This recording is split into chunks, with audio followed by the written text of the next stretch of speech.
প্রিয় দর্শক, নাগরিক সংবাদ বিশ্লেষণে আপনাদেরকে স্বাগত জানাচ্ছি।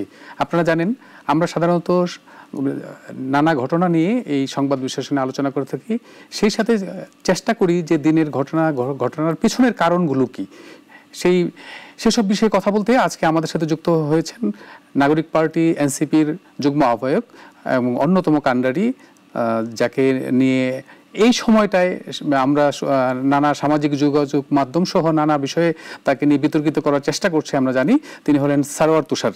সারোয়ার তুষার, আপনাকে স্বাগত। ধন্যবাদ। আমি প্রথমে একটু জানতে চাই যে আপনার সঙ্গে এনসিপির সমর্থক নীলা ইসরাফিলকে ঘিরে সামাজিক যোগাযোগ মাধ্যমে নানা কথা শোনা যাচ্ছে, এই বিষয়ে আপনার অবস্থানটা যদি আপনি একটু ব্যক্ত করতেন। ধন্যবাদ। প্রথম কথা হচ্ছে যে এটা পরিষ্কার করা দরকার, কারণ কিছু মিডিয়া এটা বিভ্রান্তি ছড়াচ্ছে। উনি কিন্তু এনসিপির কোনো পদধারী কখনোই ছিলেন না, কিন্তু তিনি আবার পদত্যাগ করেছেন, তার কোনো পদ নেই। এবং আপনি দেখবেন যে এই মিডিয়াগুলো কিন্তু সবসময় বলেছে এনসিপি নেত্রী, এর বাইরে কিছু তারা বলছে না। তার সাথে সম্প্রতি যেটা তাকে তো আমি আসলে সেভাবে সে অর্থে চিনতাম না, অনেক পরে তাকে চিনেছি। আমাদের বিভিন্ন কর্মসূচিতে তিনি আসতেন, তো আমাদের একটা পাবলিক কর্মসূচিতে যে কেউ আসতে পারবে। তো সেই সূত্রে এরপর এক পর্যায়ে তিনি আমাকে বলেছেন যে তিনি এনসিপিতে আসতে চান, এনসিপির পদে থাকতে চান।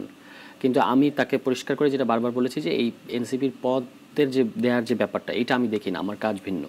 কিন্তু তিনি এটার জন্য বারবার আমাকে প্রেশারাইজ করেছেন এবং তিনি বলেছেন যে তার যে পারিবারিক একটা ঘটনা আছে, সেই ঘটনার জন্য তার একটা ব্যাকআপ প্রয়োজন এবং এই জন্য তাকে এই পদটা দিতে হবে। এবং তিনি আমাকে এক পর্যায়ে 24 ঘন্টার মধ্যে তাকে জানাতে হবে, এটা হচ্ছে গত জুনের কথা, যে 24 ঘন্টার মধ্যে তার ব্যাপারে সিদ্ধান্ত জানাতে হবে, এই ধরনের কথাবার্তা হয়েছে। তো এইগুলো চলতে চলতে এক পর্যায়ে তার সাথে আমার তারই আগ্রহে একদিন একটা কথাবার্তা হচ্ছিল, সেটা তিনি যে রেকর্ড করছেন এটা তিনি আমাকে বুঝতে দেন নাই। এবং আপনি জানেন যে কোনো ব্যক্তির অগোচরে এই ধরনের ফোন রেকর্ড করা এবং সেটা আবার অন্য কাউকে দিয়ে প্রকাশ্যে আনা, পাবলিক করা, এগুলো বাংলাদেশে আইনত দণ্ডনীয়।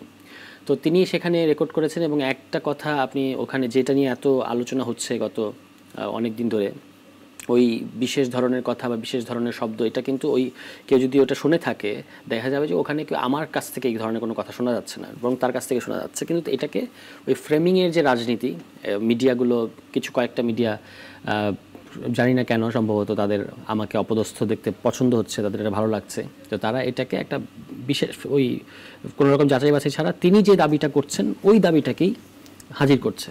কিন্তু এই ধরনের নিউজ করার ক্ষেত্রে আপনি যেহেতু সাংবাদিক, এ ব্যাপারে আপনি অবশ্যই জানেন যে আপনাকে তো অন্য পক্ষের কথা শুনতে হবে।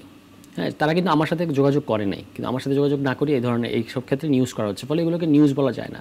তো এটার ক্ষেত্রে আমার এই পর্যায়ে বক্তব্য হবে যে তিনি এটা উদ্দেশ্যপ্রণোদিতভাবে করছেন, একটা প্রাইভেট কনভারসেশনকে, যেখানে আপনি যদি যেটা তিনি পাবলিক করেছেন সেখানে এত নিরীহ একটা কনভারসেশন, তার মধ্যে দিয়ে মানে কোনো ধরনের কোনো অ্যালিগেশনস কিংবা কোনো ধরনের কোনো হ্যারাসমেন্ট বা এই জাতীয় কোনো কিছু দাবি করা যায় না, কিন্তু তিনি এটা দাবি করেছেন। এবং আমার খুব দৃঢ়মূল বিশ্বাস হচ্ছে দিনকে দিন যেটা তিনি একা করছেন না, তার সাথে আরও তাকে মোবিলাইজ করানো হচ্ছে, তাকে এটা ওটা পরামর্শ দেওয়া, তার যে ফেসবুক স্ট্যাটাসগুলো এগুলো তাকে আসলে লিখে দেওয়া হচ্ছে।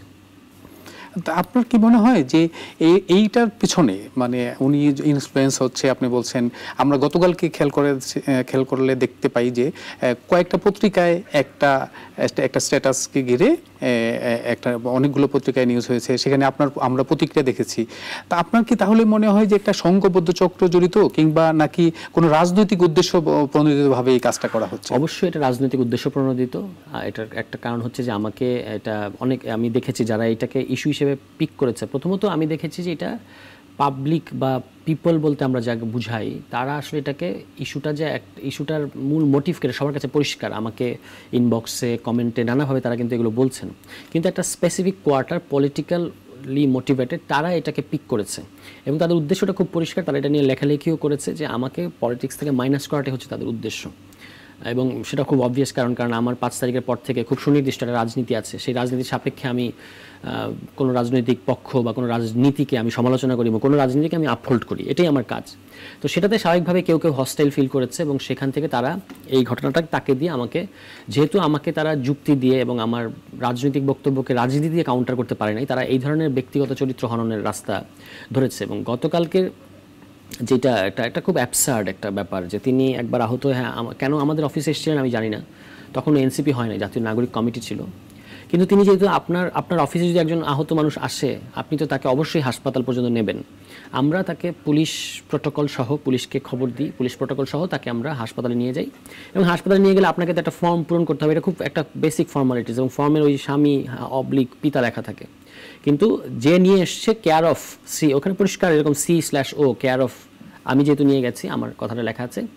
এই পরিষ্কার জিনিসটাকে তিনি দেখালেন যে আমি নাকি তাকে নিজের স্বামী দাবি করেছি। এটা তো একটা মানে অসম্ভব রকমের ব্যাপার, এবং কীভাবে তিনি এটা কল্পনা করতে পারলেন আমি জানি না। এবং এটা তিনি মানবাধিকার আইন এই সেই দেখিয়ে বলার চেষ্টা করেছেন যে আমি তার সাথে এরকম, তাকে আমি তার অজান্তে তাকে আমি নিজের স্বামী, মানে নিজেকে আমি তার স্বামী হিসেবে হাজির করে দাবি করেছি। এটা একটা প্রচণ্ড রকমের মিথ্যা কথা, ওখানে কেয়ার অফ দেখাই যাচ্ছে। বরং তিনি এই যে মিথ্যা দাবিটা করে তিনি একটা আসলে আইনত অপরাধ করেছেন বলে আমি ধারণা করি। আমরা একটু যাব যে আপনি আসলে কি এটা নিয়ে আইনিভাবে লড়বেন কিনা। আর একটা জিনিস আমরা খেয়াল করেছি যে শুধু আপনি না, অনেক এনসিপির নতুন একটি দল, এই সব নতুন দলের অনেক নেতৃত্ববৃন্দকে নিয়ে নানা ধরনের বিতর্কিত করার চেষ্টা চলছে। আপনার জনপ্রিয়তাটা কি আসলে কাল হয়ে দাঁড়িয়েলো? টু সাম এক্সটেন্ট সেরকমই জনপ্রিয়তা। আমি ওইভাবে নিজেকে এত বড় ভাবি না, কিন্তু আমি তো একটা পলিটিক্সকে সার্ভ করেছি মানুষের পক্ষে, আমি কথা বলেছি এবং মানুষ এটা পছন্দ করেছে। খুব দ্রুততম সময়ে আমরা কাজ করতাম, অনেক লম্বা সময়, কিন্তু লম্বা সময় ধরে, মানে সেই গত 7-8 বছর ধরে। কিন্তু এই মেইন স্ট্রিম মিডিয়ায় তো আমরা এই 5 তারিখের পর থেকে যখন প্রবেশ করেছি এবং মানুষের পক্ষে কথা বলেছি, সংস্কারের পক্ষে, বাংলাদেশটা বদলে যাক, এগুলোর পক্ষে আমার খুব শক্ত অবস্থান, যেটা আপনি বললেন, টকশোতে এবং রাজনীতির মাঠে আমার ছিল। এবং এটা মানুষ খুব দ্রুত গ্রহণ করেছে আমাকে, এবং আমি খুব দ্রুত পরিচিতি পেয়েছি। তো সেটা অবশ্যই কাউকে কাউকে মানে আমার ব্যাপারে ক্ষুব্ধ করেছে, এটা বোঝাই যাচ্ছে। এবং তারা চাচ্ছে যে কোনোভাবে আমাকে ভিলিফাই করা, আমাকে চরিত্র হনন করা, এবং যেন আমি রাজনীতিতে না থাকতে পারি। বাংলাদেশের মতো একটা দেশে যদি কারোর বিরুদ্ধে একটা স্ক্যান্ডাল তৈরি করা যায়, তখন একটা বিভ্রান্তি তৈরি করা যায়। তবে আমি এক্ষেত্রে দেখেছি যে মানুষ খুব স্পষ্ট এটা বুঝে গেছে যে এটার পেছনে কী উদ্দেশ্য আছে। কিন্তু যারা এটা করছে তারা, আমি মনে করি যে তারা একটা খুবই অন্যায় কাজ করছে। কারণ রাজনীতিকে আসলে রাজনীতি দিয়ে মোকাবেলা করা উচিত। আমি তো কারোর ব্যক্তিগত জীবন নিয়ে ঘাটতে যাই না, আমি রাজনৈতিক একটা অবস্থান নিয়ে এবং রাজনৈতিক সমালোচনা করি। তো সেটা তাদেরও একই জিনিস করার কথা উচিত ছিল, কিন্তু তারা সেটা না করে এটাকে একটা এনসিপির বিরুদ্ধে, আমার বিরুদ্ধে, যে এনসিপি কত খারাপ, হ্যাঁ, এনসিপির মধ্যে এই ধরনের ঘটনা ঘটে, এরকম একটা জায়গা থেকে একটা ব্যক্তিগত চরিত্র হনন তারা করার চেষ্টা করছে। এটা একটা খুবই বাজে প্র্যাকটিস বলে আমি মনে করি। আপনি কি মনে করেন না যে এই যে নতুন একটি দল, মাত্র যার জন্ম, মানে আমরা যে 6 মাসের মতো একটি দল এনসিপির যদি আমরা বলি, এই সময়টাতেই মানে আমরা কি এখনই আসলে কি মানে সাধারণ মানুষের কি মূল্যায়ন করার অবস্থা তৈরি হয়েছে যে এখনই এরা খারাপ না ভালো মন্দ, এই অবস্থানটা কি আসলে কি তৈরি হয়েছে? না, আমি মনে করি যে এনসিপি এখনো পর্যন্ত তার যে রাজনৈতিক যে প্রোগ্রাম এবং রাজনৈতিক যে অবস্থানগুলো এনসিপি নিয়েছে, এটাতে করে মানুষ তাকে মানে ভরসা করা শুরু করেছে। এর মানে এই নেক্সট ইলেকশনে ভোট দিয়ে তাকে সরকার বানাবে কি না সেই প্রশ্নটা আলাদা, কিন্তু মানুষ ভরসা করা শুরু করেছে যে একটা নতুন গ্রুপ অফ পিপল, তারা পলিটিক্স শুরু করেছে, তারা থাকুক, আমরা দেখি, এবং তাদেরকে সমর্থন দেয়া, ক্রিটিক্যালি সমর্থন দেওয়া, যেখানে যেখানে সমালোচনা করা দরকার সমালোচনা করেছে, আবার যেখানে বলেছে যে হ্যাঁ আমরা তাদের এই অগ্রযাত্রাটাকে সমর্থন করি, এটা করেছে। এখন এই জিনিসটাকে তো অবশ্যই অনেকের চক্ষুশূল হয়েছে, এবং এখনও পর্যন্ত এনসিপিকে নিয়ে চূড়ান্ত মন্তব্য করার সময় আসে নাই, কারণ এটা মাত্র একটা, আমি বলবো যে একটা ফর্মিং স্টেজে আছে এখনও। এটা আসলে একটা মানে গড়ন পর্যায়ে আছে। তো অনেক ভুল হবে, অনেক হোঁচট খাবে, এবং তারপর সেখান থেকে তারা শিখবে। আমি তো দেখি যে এনসিপিকে যখনই যে ধরনের সমালোচনা করা হোক না কেন, অনেক সময় অতি উৎসাহী হয়েও এনসিপি অনেক কিছু করে ফেলে, মানে এই অর্থে যে এটা হয়তো অত সিরিয়াস ঘটনা না, কিন্তু সমালোচনাটা এমন মাত্রায় হচ্ছে যে তখন এনসিপি একটা পদক্ষেপ নিচ্ছে, মানে মানুষের সমালোচনাটাকে আমলে নিয়ে। তো এই জিনিসগুলো এনসিপির মধ্যে আছে। আমি একটা জিনিস খেয়াল করেছি যে জুলাই পদযাত্রা আমরা যদি খেয়াল করি গত মাসে, যে সারা দেশে মানুষের যে বিপুল আগ্রহ দেখেছি, সেই জায়গাটায় যে গোপালগঞ্জে একটা ধাক্কা খেয়েছে আমরা খেয়াল করেছি, সেটা হয়তো অ্যাভয়েড করতে পারতো এনসিপি। আমার প্রশ্নটা সেই জায়গাটায় না, আমার প্রশ্নটা হলো যে এই সময়টাতে আমরা দেখছি যে নানা কারণেই বেশ কয়েকজনকে নিয়ে বিতর্কিত করার চেষ্টা করছে। হ্যাঁ, এই সময়টায় আপনারা কি দল থেকে, মানে আপনাদের সহযাত্রী যারা আছেন তাদের কাছ থেকে কি ধরনের মানে পাচ্ছেন, সহযোগিতাটা পাচ্ছেন, মানসিক বা অন্য? আমাদের দলে তো সবাই এখনো তরুণ, আর দলের মধ্যে যারা প্রমিনেন্ট হয়ে উঠেছে তাদেরকে একটা ভিলিফিকেশন প্রজেক্ট দেখা যাচ্ছে, বোঝাই যাচ্ছে যে তাদেরকে বিতর্কিত করা, তাদেরকে কালিমালিপ্ত করার একটা প্রজেক্ট চলছে এবং সত্য মিথ্যা মিশিয়ে এরকমও হয়েছে যে কোনো একটা পত্রিকা একটা নিউজ করেছে, পরে দেখা গেছে যে এটা আসলে অন্য জায়গা থেকে তৈরি করে দেওয়া নিউজ, মানে এটা সংবাদ মাধ্যম যেভাবে নিউজ করে সেরকম কিছু না। এবং নিউজের মধ্যে একটা তথ্য আসলে তারা মানে বেশিরভাগ হলো সূত্র জানিয়েছে, জানা গেছে, এরকম করে নিউজ করা হয়েছে। তো এই পরিস্থিতির মধ্যে আমরা আছি এবং আমাদের যারা দলের সবাই এটার ব্যাপারে সতর্ক, কিন্তু যেহেতু এখনও মিডিয়া সংস্কার হয় নাই, ফলে পুরোটা তো আমাদের হাতে নাই। তবে আমার স্পেসিফিক আমার ঘটনার ক্ষেত্রে আমি বলতে পারি যে আমার দলের যারা আমার মানে সহযোদ্ধা আছে তারা কিন্তু আমাকে ওভারহেলমিং সমর্থন করছে, আমার পাশে আছে তারা, এবং তারা বলেছে যে তারা বুঝতে পারছে এই ঘটনাটা যে একটা ষড়যন্ত্র এবং তারা চায় যে আমি দ্রুততম সময়ে আবার সাংগঠনিক কার্যক্রমে মানে সক্রিয় হই এবং সেই জন্য যা যা করণীয় দরকার সেটা তারা করার প্রতিশ্রুতি দিয়েছে। জনাব তুষার, আমরা একটা জিনিস খেয়াল করেছি যে এই সরকারের এই সময়টাতে এসে যখন নির্বাচনের তারিখ ঘোষণা হলো, নানা ইস্যু হলো, এই জায়গাতে সরকারের সাথে নাগরিক পার্টির একটা দূরত্ব খেয়াল করছি। আপনারা কি এই জিনিসটাকে কিভাবে আপনারা মোকাবেলা করছেন, কিংবা আসলে এই যে নির্বাচন, আপনারা নিশ্চয়ই নির্বাচন করবেন, দল গঠন করা মানে নির্বাচন, হ্যাঁ, তো এই বিষয়টাকে আপনারা কিভাবে করছেন? না, এটা দূরত্ব বা নৈকট্যের প্রশ্ন না। আমরা সবসময় আমাদের রাজনীতিতে অটল ছিলাম এবং সেখানে আমরা সংস্কারের প্রশ্নে, ঘোষণাপত্রের প্রশ্নে, এগুলোর প্রশ্নে আমরা বলেছি যে আমরা অনমনীয় থাকবো। তো সেখানে আমরা দেখেছি যে সরকার অনেক ক্ষেত্রে রাজনৈতিক দলগুলোর, বড় রাজনৈতিক দলগুলোর চাপে অনেক অযৌক্তিক সিদ্ধান্ত নিয়েছে, আমরা সেটা সমালোচনা করেছি, এটাই স্বাভাবিক। আর নির্বাচনের প্রশ্নে আমরা অবশ্যই নির্বাচন করতে চাই, যখন নির্বাচন হোক। এটা আমরা শুরু থেকে বলেছি যে আমরা একটা নতুন ফর্ম করা দল, যখনই নির্বাচন হোক না কেন, অ্যাপ্রক্সিমেট যে টাইমে হবে, আমাদের জন্য সে সময়টা যথেষ্ট না, কিন্তু আমরা নির্বাচন অবশ্যই অংশগ্রহণ করব। এবং নির্বাচন ছাড়া তো আসলে কোনো রাজনৈতিক দলের আসলে বৈধতা তো আসে নির্বাচন থেকে। তো সেখানে আমরা নির্বাচন করব এবং আমরা মনে করি আমরা যে জুলাই পদযাত্রা যে সাড়া পেয়েছি সেখানে আমরা নির্বাচনে ভালো করব। কিন্তু সেজন্য নির্বাচনে একটা লেভেল প্লেইং ফিল্ড, নির্বাচনী ব্যবস্থার সংস্কার, জনপ্রশাসনের সংস্কার, পুলিশের সংস্কার, নির্বাচন কমিশনের সংস্কার, এই জিনিসগুলো দরকার, মানে একটা সুষ্ঠু নির্বাচনের এনভায়রনমেন্ট তৈরি করার জন্য এই জিনিসগুলোতে আমরা জোর দিয়েছি। এর মানে এই না যে আমরা নির্বাচন চাই না, আমরা বলেছি যে একটা সমতল মাঠের মধ্যে বা একটা লেভেল প্লেইং ফিল্ডের মধ্যে নির্বাচন হোক। তার মানে কি আপনারা বলতে চাচ্ছেন যে এখনো সংস্কার পুরোপুরি হয়নি, সংস্কার না করে সরকার নির্বাচনের দিকে হাঁটছে?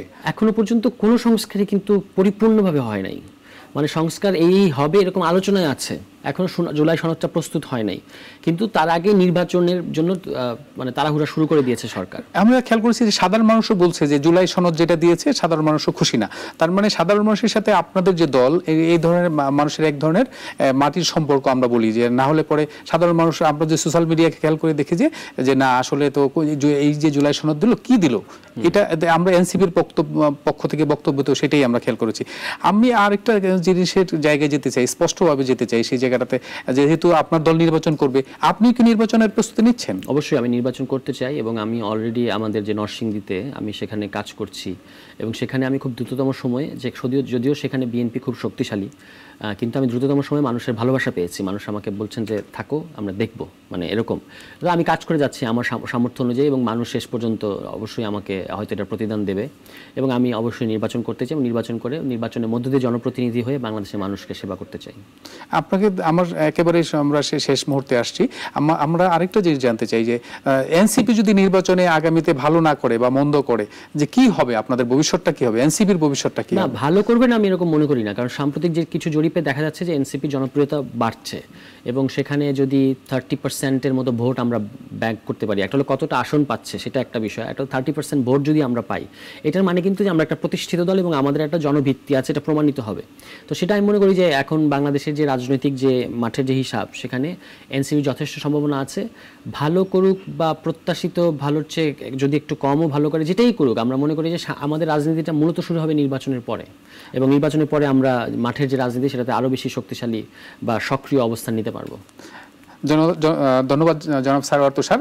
আপনারা জানেন যে আমরা কথা বলছিলাম যে আসলে আমরা বলছিলাম যে নীলা ইসরাফিলকে বিতর্কের সাথে আমরা তৈরি করলাম, যে আমরা জানতে চেষ্টা করলাম যে এনসিপির আসলে আগামী জাতীয় নির্বাচন নিয়ে তার অবস্থানটা কি হবে, নির্বাচনে অংশ নিবে কিনা, নির্বাচনে অংশ নিলে তারা কেমন করতে পারে, নির্বাচনের যদি ভালো করে কিংবা মন্দ করার কি অবস্থান। এবং আমরা খেয়াল করেছি জুলাই পদযাত্রায় মানুষের সাড়া জেগেছে এবং আমরাও মনে করি যে নতুন একটি দল হিসেবে আগামীতে সাধারণ মানুষের কিছু প্রত্যাশার যে জায়গাটা হয়তো কিছুটা সমর্থন তারা অবশ্যই পাবে, জনসমর্থন আশা করি। সেই প্রত্যাশা রেখেই আজকের নাগরিক সংবাদ বিশ্লেষণ এখানে শেষ করছি। ততক্ষণ ভালো থাকবেন সবাই।